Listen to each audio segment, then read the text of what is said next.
여러분 안녕하세요. 모트라인 윤선호입니다.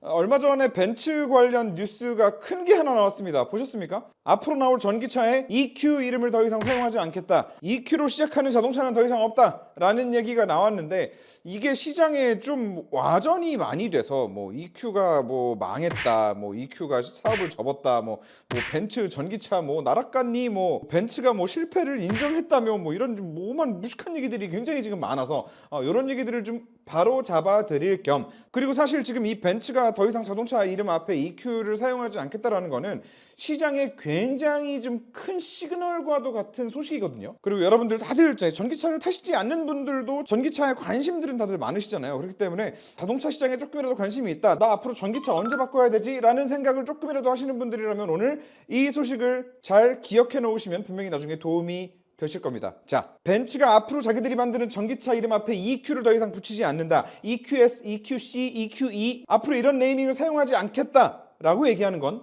바로 여러분, 이제 진짜 전기차 세상에 오고 있다는 신호입니다. 그래서 개인적으로 저는 이 뉴스를 딱 보고 소름이 확 끼치면서 좀 뭔가 기대가 되면서 한편으론 서운하기도 했어요. 이제 진짜 내연기관은 가는구나. 자, 무슨 말이냐? 결론부터 말씀드리면 벤츠는 EQ 브랜드를 버리는 게 아니라 엄밀히 따지면 더 이상 EQ라는 이름을 자동차 앞에 붙일 이유가 없어졌다고 판단한 겁니다. 그리고 그 말은 지금 벤츠의 원래 고전적으로 있어왔던 C클래스, E클래스, S클래스의 전동화가 시작된다는 얘기고, 그 말은 이 전통적으로 있던 C클래스, E클래스, S클래스, 그리고 뭐 CLA, 뭐 GLS, GLE, 뭐 CLA 모든 라인업이 다 마찬가지예요. 모든 라인업이 이제 내연기관 라인업을 줄여나가고 이 고전 라인업을 이제 전동화 모델로 하나씩 바꿔나가는 작업을 시작한다는 겁니다. 그리고 심지어 그 첫 번째 타자는 어떤 모델이 될지도 벤츠가 발표를 했죠. 바로 CLA 클래스가 그 첫 타자라고 합니다. 자, 그런데 여러분, 이거는 잠깐만 생각을 해봐도 너무나 당연한 일이에요. 벤츠가 지금까지 S클래스를 몇 년 팔았죠? 자, 뭐 저 위에까지 올라가면 1954년까지 가야 되고, 정확히 S클래스라는 이름으로 판매하기 시작한 거는 1972년입니다. W116 모델이었는데, 자, 그러면 지금 이때 기준으로 본다 하더라도 벤츠가 지금 이 S클래스라는 모델 하나의 브랜딩을 몇 년 했어요? 50년을 해온 브랜딩이에요, 이 S클래스 하나가. 그런데 2030년, 2040년 되면 이제 뭐 내연기관 차 전혀 생산하지 않고 모두 다 전기차로 넘어가겠다라고 지금 공언을 해놓은 벤츠가 S클래스를 왜 버려야 돼요? S클래스라는 이름이 무슨 뭐 내연기관의 뜻을 내포하고 있기라도 한가요? 그렇지 않잖아요. 벤츠는 지금 2039년까지 모든 차를 전기차로 다 바꾸겠다고 이미 공언을 해놨는데, 그러면 점점점 S클래스라는 라인업 안에 내연기관 차가 하나 둘씩 없어지다 보면은 S클래스로 팔 차는 한 대도 남지 않을 거 아니에요. 벤츠 입장에서 뭐하러 이런 짓을 하냐는 거죠. 자, 그래서 이건 너무나 당연한 수순이다. 그리고 사실 지금 벤츠의 EQ뿐만 아니라 뭐 BMW의 i도 마찬가지고요. 아우디의 e-tron도 마찬가지예요. 뭐 영원히 그 이름으로 팔 것 같아? 아니야. 아우디는 뭐 A4, A6, A8이라는 그 대단한 브랜드를 버릴 것 같아? 이제 진짜 이 100년 역사를 자랑하는 전통적인 내연기관 브랜드들이 내연기관 엔진을 버리고 완전 전동화로 본격적으로 라인업을 갈아치우기 시작했다는 그 신호탄이라는 거죠. 그래서 소름이 끼치는 겁니다. 자, 그런데 여러분, 이 벤츠가 EQ라는 이름으로 자동차를 만드는 게 영원히 가지 않을 거다라는 거는 어느 정도 예견되어 왔었던 일입니다. 일단 지금으로부터 1년 전 2023년 1월에 그때 먼저 얘기가 좀 스물스물 나왔어요. 벤츠가 이제 명명법을 바꿀 거야. 야, 벤츠가 이제 EQ 라인업을 버리고 원래 있었던 라인업에 전동화 모델을 추가하려는 것 같은데 라는 얘기는 이미 1년 전에 한번 있었는데, 자, 그보다도 또 한참 앞으로 가서 2016년에 벤츠가 이 EQ라는 브랜드를 런칭하면서 했던 말을 우리가 다시 한번 좀 눈여겨봐야 됩니다. 자, 벤츠가 이 EQ라는 브랜드를 처음 런칭하면서 뭐라고 얘기를 하냐면, EQ는 단지 전기차를 칭하는 말이 아니라 이 차량 전동화와 관련된 모든 생태계를 일컫는다고 얘기를 합니다. 그래서 이때 2016년에 EQ 브랜드를 발표하고 나서 벤츠에서 나오는 마일드 하이브리드 차량에는 여러분 뭐가 붙어있죠? EQ 부스트가 붙어 있습니다. 마일드 하이브리드에는 EQ 부스트가 붙고, 그리고 벤츠에서 판매되는 플러그인 하이브리드 있죠. 플러그인 하이브리드는 뭐가 붙죠? EQ 파워가 붙어요. 그리고 여러분 좋아하시는 F1, 포뮬러1에 나가는 그 AMG 경주차의 이름 뒤에 뭐가 붙죠? EQ 퍼포먼스가 붙습니다. 네. 자, 그리고 벤츠가 운영하는 전기차 충전소도 전부 다 EQ라는 이름으로 운영이 됩니다. 그리고 물론 이건 뭐 2016년 얘기긴 하지만 뭐 커넥티드 차량, 자율주행차, 네, 공유 서비스, 진짜 이 미래 모빌리티 플랫폼까지 전부 다 아우를 수 있는 벤츠의 이 전동화 전략과 관련된 이 모든 생태계를 다 묶어서 EQ라고 이름을 지은 거죠. 그리고 또 여기서 무슨 얘기를 하냐면 앞으로 8년에서 9년 안에 EQ 이름으로 10대 정도의 순수 전기차를 출시할 계획입니다. 라고 발표를 합니다. 지금 나온 차를 생각해보면 뭐 EQ2, EQ2 SUV, EQS, EQS SUV, EQA, EQB, 그리고 저기 스마트에도 EQ가 하나 있어. 스마트에도 EQ가 하나 있고, 자 그리고 해외 나가면 EQV도 있어요. 그 V 클래스 벤의 전기 모델도 지금 해외에 돌아다니고 있는데, 진짜 대단한 거는 2016년에 한 얘긴데 지금 딱 8년에서 9년 안에 EQ 이름으로 전기차를 10대 만든다고 했는데 지금 거의 다 이룬 거죠. 그리고 지금 이 2016년에 발표했던 내용이 이루어지고 나서 다음 스텝이 발표가 됐다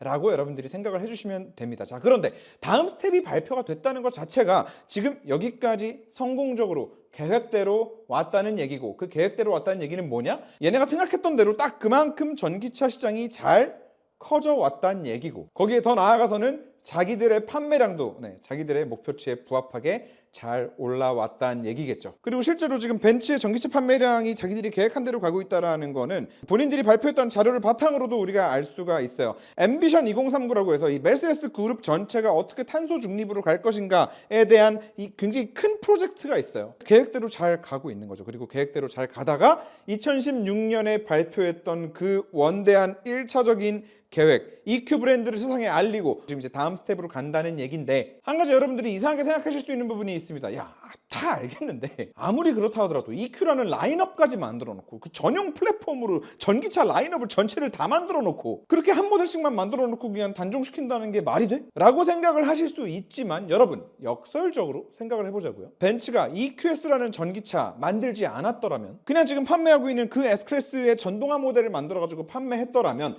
벤츠가 과연 이 전동화 시대로 가는 이 길목에 자기들의 존재감을 지금 이렇게까지 표출할 수 있었을까요? 그리고 과연 벤츠가 EQS 그 디자인 시장에서 욕먹을 걸 몰랐을까?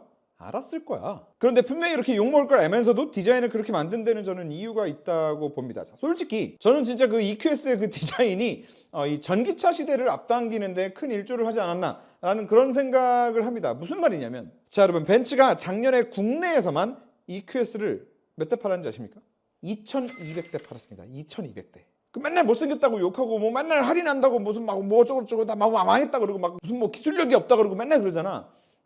아무리 할인을 하고 뭘 해도 어쨌든 1억이 한참 넘는 전기차가 2200대가 팔렸습니다. 2022년, 그 재작년에도 1700대나 팔았어요. 자, EQS의 디자인이 너무너무 이뻐가지고 이렇게 많이 팔았다는 얘기를 하는 게 아니라 저도 EQS 디자인 싫어요. 자, 그런데 벤츠가 EQ 브랜드 자동차를 가지고 결국에 뭘 보여줬죠? EQS 가지고 뭘 보여줬어요? 제가 맨날 속초 다니면서 뭘 보여드렸어요? 야, 전기차 1회 충전 주행거리 짧아가지고 못한다는 얘기가 이제 안 나오겠구나. 아니, 겨울에도 그냥 히터 틀고 600km를 타버리니까, 고속도로를. 여름에 에어컨 틀고는 막 700, 800km를 타버리니까. 제가 봤을 때 EQS라는 차는 단지 자기들의 그 EQ라는 브랜드를 세상에 알리는 것뿐만 아니라 이 시장에 좀 충격을 줬다고 봅니다. 아, 전기차 한 번 충전하고 700km, 800km 타면은 나도 탈만하겠네. 전기차가 충분히 탈만하다라는 거를 시장에 알리기에 충분한 역할을 했다고 보는 거죠. 그리고 사실 EQS뿐 아니라 뭐 다른 모델들도 마찬가지예요. EQ2도 3200대를 팔았거든요. 그래서 토탈 2023년에 벤츠가 전기차를 국내에서만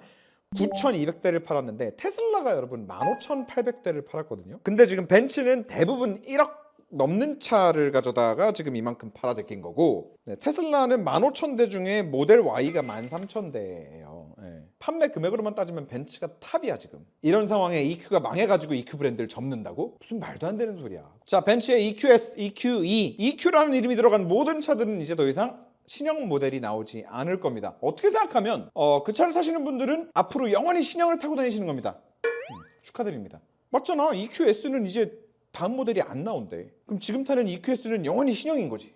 자, 아무튼 그래서 결론적으로 망해서 없어지는 게 아니라 계획대로 너무 잘 돼서 이제 원래 예정되어 있던 수순대로 EQ 이름으로 자동차 만들어서 이렇게 시장 확대도 했고, 그리고 전기차는 주행거리가 짧아라는 그 인식도 충분히 깼고, 그리고 벤츠 같은 경우에는 자기들의 EQ 브랜드도 세상에 널리 알렸으니 이제 할 일을 다 하고 역사 속으로 사라질 겁니다. 자, 그런데 아까 말씀드렸듯이 이제 정말 본격적인 전동화의 시대가 열리는구나 라고 이렇게 생각을 해주시면 될 것 같고, 자 그리고 다른 브랜드들 뭐 BMW 같은 경우도 언제까지나 앞에다가 그 i를 쓰겠어요. 결국엔 뒤로 다 빠질 거야. 지금 당장이야 자기들의 그 전기차 브랜드를 알리기 위해서 자동차 이름을 다 그런 식으로 만들고 있지만 언젠가는 다 바뀔 거라는 거. 다만 벤츠가 지금 처음 시도하고 있다는 거. 이렇게 좀 기억을 해주시면 좋을 것 같고, 현대차가 사실 좀 기대가 됩니다. 현대차는 아이오닉이라는 이름이 사실 이미 그 친환경의 대명사처럼 만들어졌던 이름이에요. 그래서 여러분들 기억하시겠지만 원래는 아이오닉이라는 차가 있었습니다. 하이브리드 차가 있었어요. 그리고 현대차는 그 아이오닉이라는 차를 이제 친환경으로 브랜딩해서 하이브리드 차를 시장에 널리 알리고 그 역할을 다 한 다음에 지금 하이브리드 차들은 지금 각각 모델 속에 지금 다 들어갔잖아요.